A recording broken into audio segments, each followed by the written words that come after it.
Hello everyone, welcome back to another video. My name is Matthew and today we're doing another figure comparison, but today we're doing kind of a weirder one.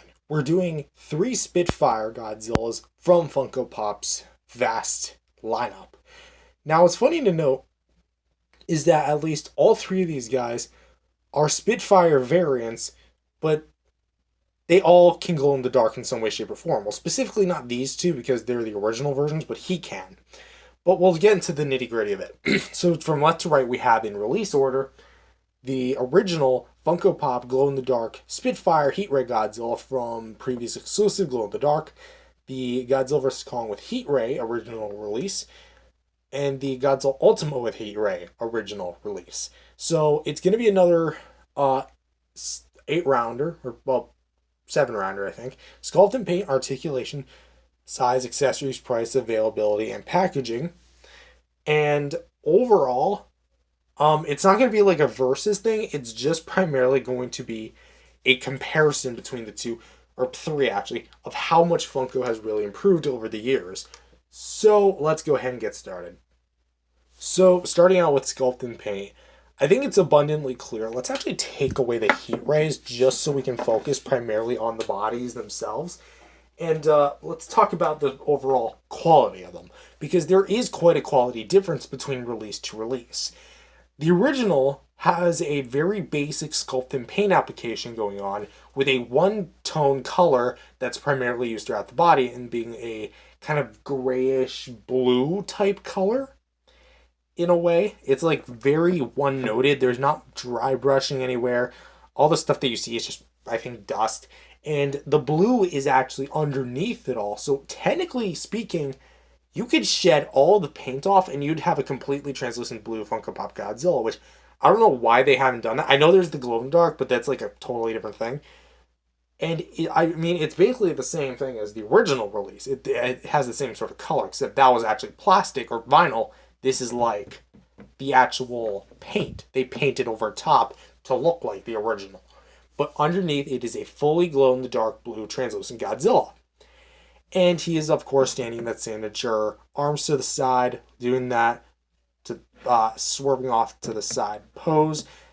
Dorsal spines look pretty well done. I think I've given my thoughts on this thing like one too many times, so honestly, it's a relative pass. It's 2015 Funko, so it's a completely different era for the company. And overall, I definitely think that, at least for the time period, this was really well done. Let's jump forward to 7 years later where we get this boy. Actually, no, I think it was 6 years later. Yeah, it's 6 years later. This boy, which is the GVK Funko Pop, which everyone should know that this is my favorite Funko Pop I've ever received. Why? Because the sculpt and paint on this thing still has yet to be beaten by any Funko Pop. The only sculpt that I think any other Funko Pop I have compares is the Funko Pop Mechagodzilla. And even then, that lacks the dry brushing and coloring to really beat this thing as my favorite. But what makes this thing my favorite is just purely like the coloring and how well it's actually put out throughout the entire body. It looks so, I don't want to use the word realistic because no lizard actually looks like this, but it looks so well done. Like the claws are really well painted. The dry brushing in between the scales is really well painted. The blue choice is awesome with like the dark blue tongue, the light blue gums, top of the mouth, eyes, and the small little itty bitty dorsal spines and the tail. Especially like the dry brushing underneath the tail and how it like transitions into the body looks really nice. And just this whole hodgepodge of like different grays and greens and blacks and blues mixing together in this beautiful specimen of a figure. And even like it kind of gets darker towards the nose, which I think is a bit of a defect on mine because my other one, which I got from a 6-pack, doesn't have that. It's actually quite smoothened out. But still, I got really, really well done with this one. Also, he's in a very actiony pose with his tail swooping off to the side, one foot actually bent back, one foot actually in front, one hand toward the back, one hand about to like grip in or something, and then his mouth just spewing out the heat ray. And then we talk about Godzilla Ultima, which I think, pound for pound, is honestly kind of a downgrade to this, particularly because of the coloring. Now I know Ultima is pretty much essentially just a one. It's a pretty basic Godzilla to cover because it's an animated show. But even then, it's actually still got some decent like coloring. It's very hard to tell on camera, but there is some wash to this thing. You can kind of see it. It's not the most noticeable thing in the world. It's kind of noticeable on the face. The blue's the identical. It's not the same, but it's a lot more glossy than it is on the other two. And especially like I like how I even colored the membrane in there too, which I don't think is actually present on the this Godzilla, which even with his mouth open, yeah, there's no membrane really shown, which, you know, Monster vs. Godzilla is unanimously known for having a heat membrane. This one, definitely. The top of the mouth is not colored, sadly, despite it being colored on the opposite one. Claws are decently painted, just kind of basically painted there. It doesn't look as spectacular as the GVK Funko Pop, but the spines are quite possibly my favorite thing. They look like toothpaste, which might sound like a negative, but I like that frosting color.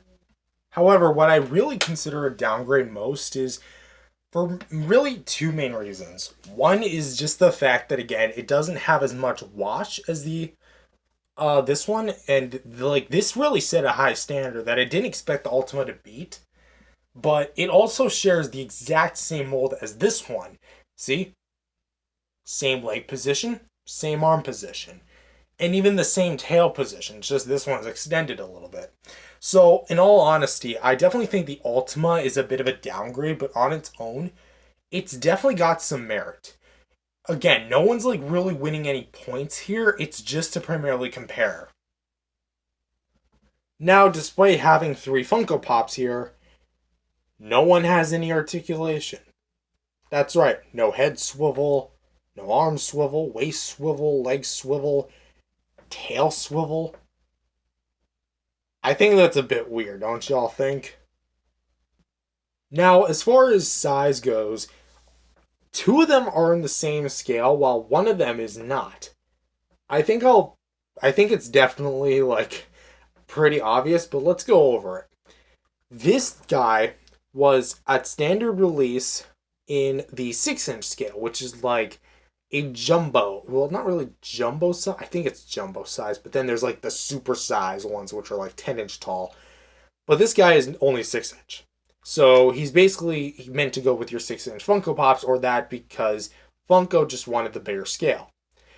This guy is a 3-inch Funko Pop, and this guy is also a 3-inch Funko Pop, which are relatively more standard size Funko Pops that retail for about, you know, same sort of retail money, like $10 to $15, depending on where you get them. And fundamentally, I think like because this is the standard scale for all Funko Pops, this is definitely like the most, I don't want to say accurate scale because there is no accurate scale in the world of Funko Pops. Everything's the same size. We live in a world where Minnie Mouse is the same size as Godzilla. So, and there's also a 18-inch tall Pikachu out there. I've seen it in person. It's humongous. Please, Funko, make an 18-inch Godzilla or Kong. Anyway, yeah. So fundamentally, he's gonna be 6 inches, 3-inch, 3-inch. Next, let's talk about accessories. He doesn't come with anything. However, he does come with a gimmick. He can glow in the dark. Now, I would show it on camera, but I'm running a little low on time, so I'm not going to primarily go ahead and do that. But these two actually do come with like accessories, which are their heat rays, as you saw earlier. I've already did a very in-depth comparison between the two beams, but to sum it up, these two are practically the exact same mold. The only difference is that this has an extended peg to accommodate the larger mouth that the Heat Ray God or Ultima Godzilla, and they're made of different plastics. This feels more like an artsy, higher quality plastic. This feels like a cheap dollar store plastic that you can just drop on the floor and it'll break into a million pieces. And it also doesn't help that it's also hollowed out. This really does feel like a bootleg beam, though. All of the rings are pretty nice. Really well molded. But to attach them, it's never been easier. You just simply slide it in. Is there paint rubbage already? No. See the hole? Align it. There we go. Same thing with this one. It's a bit easier, I find, on the original Heat Ray Godzilla from GVK. But there you go. That is how you install the beams. And if you're wondering, no, they're not compatible with each other. Now, as far as retail prices go, he is, of course, at mercy to the aftermarket. He was retail for about $20, but being a rare exclusive, he's now like way more than like 50, 60, even upwards to $100 if it's still mint in box. I got this thing loose for like 40, 50 bucks. I can't remember the specifics, but that's how much I paid for him. Actually, more correctly, my dad paid for them. Thank you, Dad. This guy is somewhat still at the mercy of the aftermarket. He's right there. I know he's a few years old now, but he's still commonly rare, and you can still find him for a good price. And he retail for about like 10 to 15 bucks at retail, and I think at best at soft cap you're going to find him for around $20 now, which is still not bad.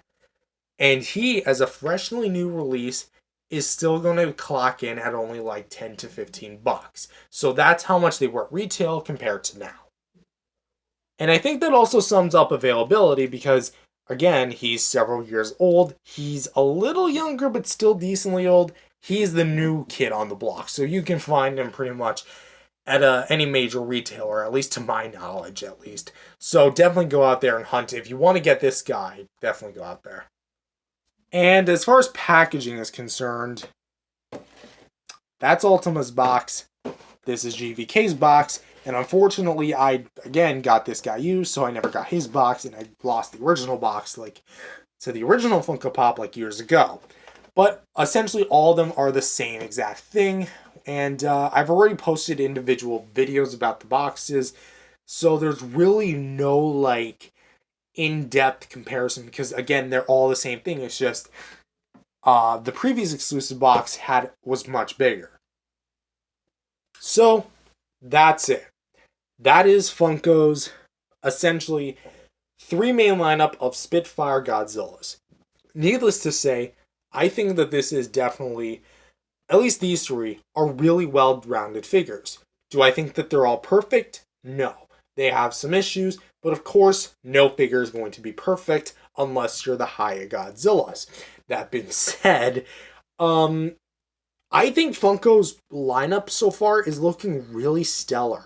It looks like they're about to really step into the world of Godzilla, and I'm really happy with that. Because recently we got a Mecha Godzilla announced, which, to sum up my opinion on that, it doesn't really look good. I don't like the way the neck extends out and the way the tail's folded in. Mechagodzilla doesn't turn his tail and the neck just extending out what's supposed to be a standard no-neck design, because it just looks kind of dumb to me. And plus, I think the U2s and the Minimates did it better anyway. But they're diving into more classic Godzillas, which they haven't done that since 2015. And, they just came out with a Godzilla Singular Point line, which completely came out of the blue. Like, the last Godzilla thing I would expect them to do is Godzilla Singular Point, because it's an anime that, I hate to say it, not a lot of people like, except for me. And the Godzilla in the show was really, really different. Might have not sold well, but here we are. I own both of them. I just need to find May Camaro and the glow-in-the-dark version, and I'm all set. But, and especially their new GXK line, which absolutely looks stellar. They got Shimo, Scar King, Kong, Godzilla, and even the Godzilla standard release, by the way, comes with this. They come with a Sleeping Godzilla. It comes with, whatever, the giant Godzilla, supersized Kong as well. Hopefully we can get a supersized Shimo and Scar King. Like, don't let it be the end of this, Funko. Please, do more Toho Godzilla ones. We need more classics. I love the newer ones, but we need more classics. Ghidorah, Rodan, Ibera. Yeah, I'm gonna say Ibera. Destroyer, Space Godzilla, Mogera even. Like, we have not touched these Funko Pops. And, even you guys did a Mothra Blacklight Pop, which I still have up on my shelf. I'm literally looking at it right now. You guys haven't done an original one yet. It's easy money. All I just got to do is repaint it. Come on, Funko. Repaint it. Sell that thing for like 15 extra bucks. I'll gladly pay for it. But with that being said, I think the future of Funko is looking bright. These are just many examples of Funko's different offerings of the Spitfire Godzilla. The only one I did not include was the jumbo-size Godzilla from GVK because I don't own him and he's getting exceptionally rare nowadays, isn't he? But with that being said, guys, thank you guys for watching this video. If you guys liked it, definitely subscribe to the channel. Believe in Jesus, accept him as Lord and Savior today. Spread the gospel. And I'll see you guys in the next video. Peace out, everyone. God bless.